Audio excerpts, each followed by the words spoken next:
Guten Morgen, liebe Freunde, und herzlich willkommen zurück auf dem besten Kanal hier auf YouTube, wenn es um Musik geht und um synchrone, abgesprochene Intros, wobei eigentlich, ich sitze ja am längeren Hebel. Ich hätte es schon schneller sagen können, aber ich dachte, wir machen es mal synchron. Ist bestimmt Spezialgast Dana Rolle, eigentlich nur noch Spezial und nicht mehr Gast. Wobei, wenn man auf Englisch sagt man ja, she's special, wäre dann so eher mehr Richtung retarded, so, ne? Also man sagt, das kann man ja auch falsch verstehen im Englischen. The special tonight on the menu. The special, no. Naja. Also, ja, ich hoffe, ihr hattet schöne Tage. Ich war ja ein bisschen unterwegs und habe da einiges eingetütet, hoffentlich, vielleicht für euch. In Zukunft, also die Community wird auf jeden Fall größer, da ist einiges geplant und das wird bestimmt gut abgehen. Ich freue mich schon mal und sag nur, lasst euch überraschen. Wir haben die 66.000 geknackt und sind kurz vor den 67.000 Abonnenten. Das ist unfassbar, was für ein Tempo wir die letzten Tage ja hatten. Also kurz vor den 70.000. Ja, und wiederum kurz vor den 100.000. Was natürlich auf kurz oder lang so oder so das Ziel sein sollte jetzt mittlerweile. Wobei, als ich angefangen habe mit dem Kanal, hätte ich sowieso niemals gedacht, dass es überhaupt so anläuft und so gut geht. Wer sich an die ersten Videos erinnert, es ist ja nicht so lange her. Also zeitlich nicht lange her, aber viele Videos her. Der wird auf jeden Fall noch wissen, wie die Videos aussahen und wie die abgelaufen sind so ein bisschen. Naja, aber dafür jetzt umso besser. Und wir haben hier auch schon wieder einiges abzuarbeiten. Oh ja, einige Releases kamen. Einige neue Releases hier im K-Pop-Bereich. Und ja, also man kann ja nur gespannt sein, wie die ganzen Songs sind. Übrigens, ich habe mir überlegt, dass wir das Bild, fällt mir jetzt gerade ein, wo ich hier nach unten gucke, wenn wir hier zusammen sitzen, sollte ich vermutlich nach oben verschieben, weil der Untertitel immer da unten sitzt. Und ich habe bei Twitter gesehen, dass da einige mal Screenshots machen. Da ist mir aufgefallen, dass dann der Untertitel immer, der englische Untertitel, nochmal Grüße und Danke gehen raus an Thea, die aktuell die ganzen Untertitel sehr, sehr gut und präzise macht, dass ich das Bild vielleicht, ich weiß nicht, zwischen uns? So? Okay. Oder über uns? Aber dann sind unsere Gesichter, dann passiert es vielleicht, dass unsere Köpfe plötzlich weg sind. Deswegen habe ich ein bisschen Schiss. Meiner nicht, sitzt tief genug. Okay, ja, also die Zuschauer sehen das quasi jetzt live mit uns und können ja noch entscheiden, wo wir das positionieren sollen. Wie wäre es damit? Ihr schreibt es einfach in die Kommentare. Wir können es also auf die Höhe, weil es mit dem Untertitel ist ein bisschen doof. Dann ist es genau darüber. Das kleine Bild soll ich nicht so oft machen, habe ich jetzt schon ein paar Mal gesehen, weil man dann unsere Gesichter nicht mehr so sieht und unsere Reaktionen. Aber dafür sieht man die schönen K-Pop-Gesichter. Ja. War auch mein Gedanke, aber irgendwie haben die Zuschauer was anderes gesagt. Gut, also ich glaube, das ist ungefähr die Mitte hier jetzt. Fangen wir an mit Twice Feel Special. Oh, das hatte ich doch gerade hier mit dem Thema Special. Ja, das ist schon, bin ich abgeschnitten, wenn ich so bin. Wir können uns so jetzt mal angucken. So, okay. Los geht's.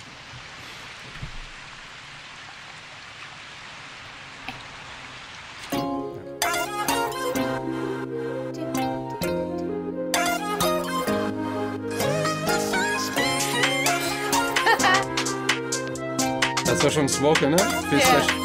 Aber man hat quasi die Hook schon gehört. Ist dieses auch ein Vocal Chop? Weil es klingt schon irgendwie nach einer Stimme auch. Ja, das auf jeden Fall. Ja. Das ist auch so richtig, da hat man so ganz typisch dieses richtig krasse digitale Verzerrte drauf. Das hört man da schon so gut raus, weil die es so auseinander gechoppt haben, aber das ist auf jeden Fall ein Vocal Chop. Und hier hört man ja die Hook schon vorher. Oh, da ist auch noch so eine runtergepitchte Stimme mit drunter, oder? Ja, genau. Eine hohe und eine tiefe. Hey. Dana hört immer besser. Ich würde ja behaupten, dass es vor allen Dingen an meinen Tutorial-Skills hier quasi liegt und an meiner... Weil du mich darauf aufmerksam machst, worauf ich alles achten kann und was alles in einem Song ist. Deswegen wird mein Gehör geschärft. Ja, Und genau das war auch die Intention, als ich angefangen habe, diesen Kanal zu machen, dass die Leute einfach wieder ihr Gehör schärfen, so wie du es so schön gesagt hast. Man kann lernen, tatsächlich. Naja, weil hören kann ja so gesehen, können ja die meisten, ja, also ein Großteil. Ja, ich meine, es gibt natürlich da auch gewisse Behinderungen und so weiter, oder wenn man eben zu lang, zu großen Lautstärken ausgesetzt war, kann man da auch Schäden mitnehmen. Deswegen sollte man auf sein Gehör auch achten, by the way, aber man kann eben sein Gehör wieder einfach schärfen, wirklich, dass man so ein bisschen auf gewisse Dinge achtet und raushört und dann einfach merkt, so, oh, okay, das ist das und das ist das. Und selbst als Laie oder wenn man einfach interessiert ist an Musik, ist das halt super interessant, weil du Dinge einfach nochmal ganz anders wahrnimmst. Das ist so, wie wenn du im Chemieunterricht doch mal ein bisschen aufgepasst hast und dann verstehst, wie gewisse Reaktionen untereinander stattfinden und warum eigentlich zum Beispiel es so geil ist, wenn man Zwiebeln anbrät oder anschmort kurz. Ja, das ist eigentlich nur eine chemische Reaktion oder warum Fleisch anbraten, warum das besser schmeckt und so. Und dann verstehst du, dann bist du vielleicht mal dann in der Küche und denkst so, oh, das macht Sinn und vielleicht probiere ich da mal was anderes in die Richtung in die Pfanne zu hauen. Das hätte man jetzt auch falsch verstehen können, aber ja. Gut, wir hören mal weiter. Wo ist die Maus? Da ist die Maus.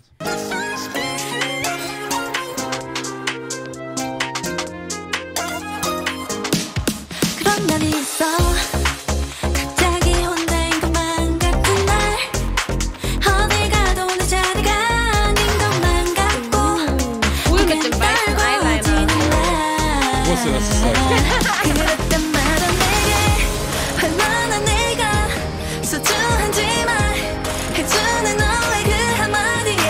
Ne, auch hier jetzt ganz klar zu hören, dass es nicht nur eine Hauptstimme ist. Ne? Das hörst du auch raus, dass da eben mehrere Stimmen sind, also welche, die dann die Harmonien auch singen und das Ganze eben mehrstimmig dann eben angelegt ist.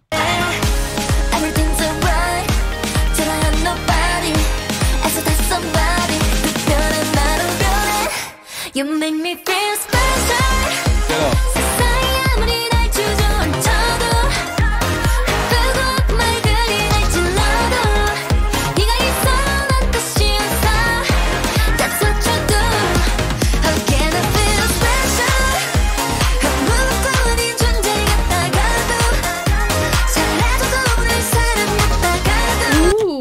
Alle so schick angezogen. Dieses Kleid. Dass du noch gar nichts gesagt hast. Oh mein Gott, dieses Kleid.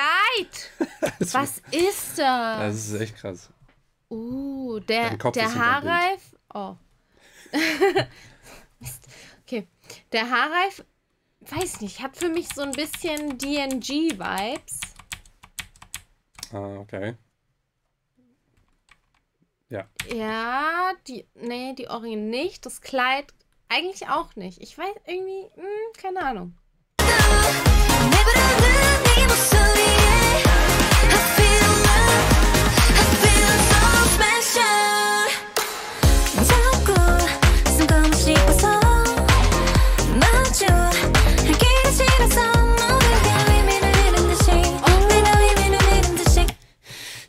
Das ist, glaube ich, ein viel interessantes Video für Dana als für mich gerade. Siehst du den Glitter in den Haaren am Ansatz? Ja. Oh, cute. Und dann aber auch hier auf den Lidern. Ja, das ist aber mit so Steinchen geklebt. Ja.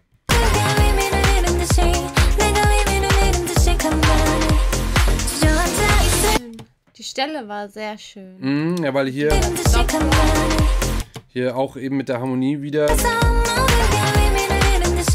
wirklich mit einer Kopfstimme auch drüber, also Falsetto, eine Oktave drüber gesungen noch. Ja, klingt dann halt sehr, sehr zerbrechlich irgendwie, aber sehr fein auch. Sehr schön.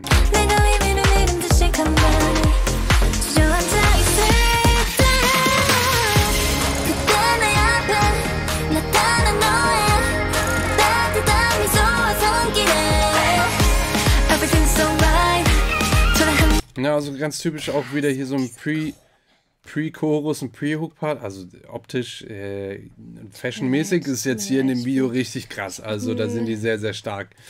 Hier auch sehr, sehr klassisch, eben mit den Drums wieder, dass dieses Snare wieder dieses Military-mäßige macht.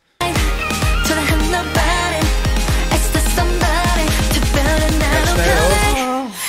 Ganz wichtig auch, wie immer, der Break. Ganz, also wirklich super, super klassisch hier alles mitgenommen. Oh Gott, tut mir leid. Das sieht echt schön aus. Auch die Haare. Ja, und das ganze das Bild. ist aber auch wieder so ein... Das passt auch wieder so in dieses DNG-Ding. So Dolce Vita bisschen. Die spielen auch sehr viel mit so kirchlichen Elementen und religiösen, familiären Elementen immer wieder. Aber das wird nicht DNG sein, aber erinnert mich so ein bisschen daran. Sieht mega schön aus. Sieht echt mega schön aus. Und das Krasse ist auch, dass die Haarfarbe hier unten dann auch, oder so oben sogar, voll zu Iris passt, zu der Augen. Das ist ja genau die Farbe. Aber meinst du, sie hat Kontaktlinsen drin? Bestimmt. Oder? Also ich habe jetzt gerade in einem Shot vorher habe ich gesehen, dass die eine auf jeden Fall Kontaktlinsen drin hatte. Sie wahrscheinlich auch. Oder die haben das nachträglich irgendwie mit Visual Effects auch gemacht. Aber es ist so krass abgestimmt. Allein auf sowas zu achten ist halt krass. Richtig heftig. You make me feel special.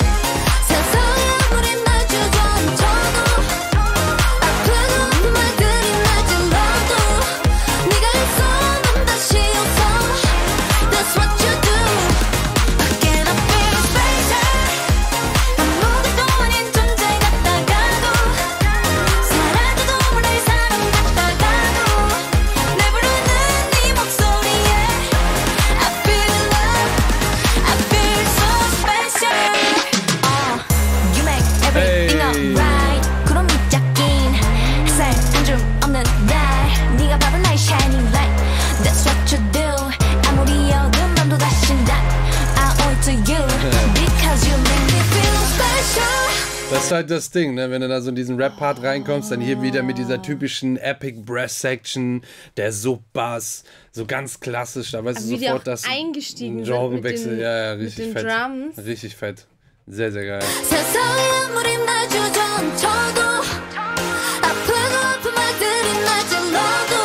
Die haben wie so Tränen aus Glitter oder was gemacht, oder war das extra so? Oh, hast du ja nicht gesehen, sein. das habe ich wieder gesehen. Das habe ich echt nicht gesehen. Aber woran erinnert dich ihr Kleid? Erinnert es dich an was? Nein. Breakfast at Tiffany's. Oh. Audrey Hepburn in Givenchy. Ah. Oh, da krieg ich Gänsehaut.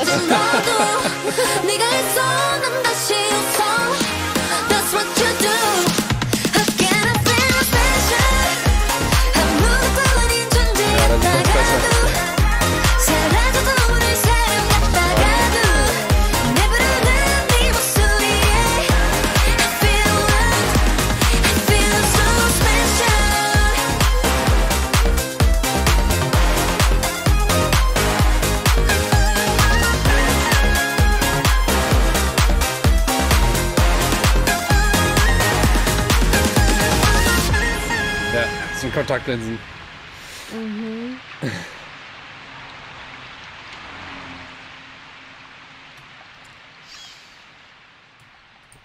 Oh, dieser Wassersound ist auch voll schön. Ja, richtig entspannt. Die eine Kamerafahrt war gerade richtig krank, die hier, richtig geil.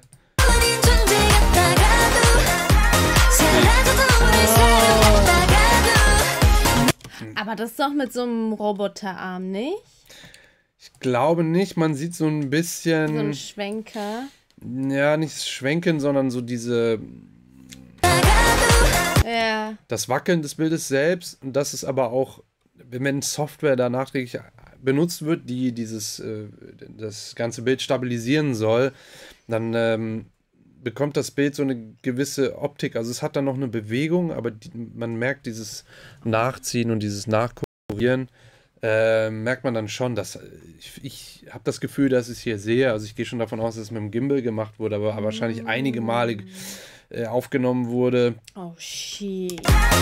Wenn nicht vielleicht sogar mit einer Steadicam, bei so großen Musikvideos kann man auch eine Steadicam natürlich benutzen, die da. Aber es sieht halt geil aus, ja, weil das mitten in der Performance ist und man sieht diesen Shot ja auch sehr, sehr geil. Sehr lange, so das ist ein richtiger Performance-Shot. Also.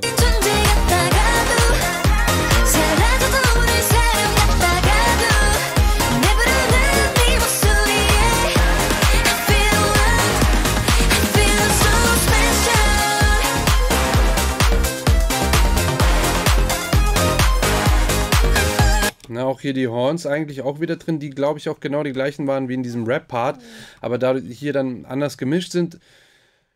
Ja, und dann der ganze Kontext ein anderer ist, wirkt das halt komplett dann auch ganz anders. Also dann ist es nicht mehr dieses super epische, aber trotzdem setzt das dann halt irgendwie diese Betonung dann natürlich immer sehr stark dann hier.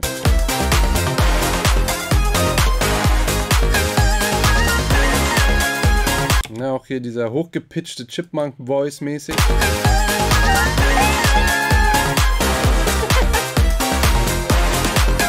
Das ist wirklich einfach hochgepitcht. Aber mit dem Computer. Auch das, was wir hier im Intro gehört haben, diese, was du meintest, die Vocal Chops, diese, die. Also hier wird im Intro wirklich eigentlich die Hook schon oder der Refrain angeteasert, weil genau diese Vocal Chops haben wir später eben auch drin. Da sind ja auch wieder nur Schönheiten in der Gruppe, ne? Das ist. Hör mir auf, ey. Ne? Also die Vocal Chops hier auch drin.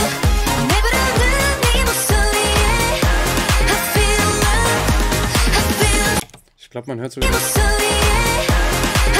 Hier im Hintergrund hört man auch so ein Chipmunk-Voice im Hintergrund, aber sehr, sehr leise.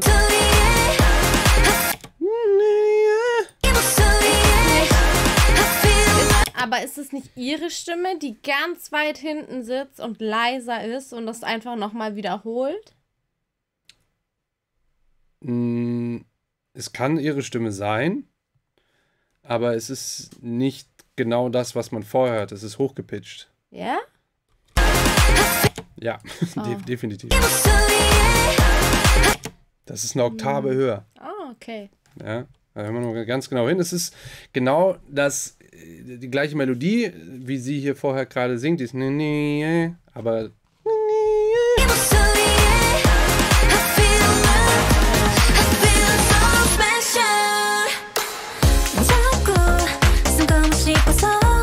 hat halt gerade mit dem Bass, so wie der Bass hier spielt, hat es einen sehr hausigen Charakter eigentlich, der ganze Beat.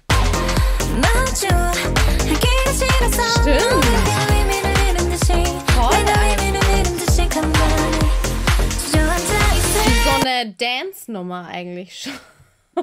Ja, Dance sowieso, ne? Aber halt speziell auch wirklich so, ja, wirklich so in diesen Hausbereich würde ich das jetzt setzen. Aber gut, das ist ja hier immer alles sehr vermischt, aber ich finde es schon sehr hausig. Also, coole Nummer. Ich finde es so gut vom Mix her, also vom Soundtechnischen her auch sehr interessant.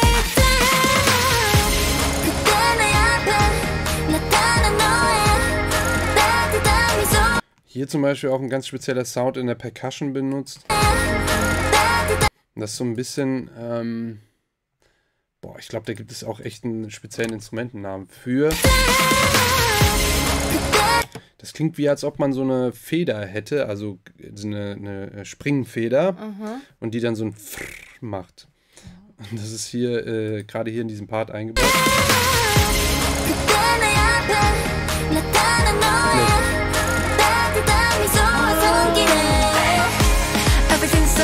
Spielt nur zweimal tatsächlich, aber dann auch so irgendwie dazwischen gesetzt. Ich glaube, es gehört zu haben.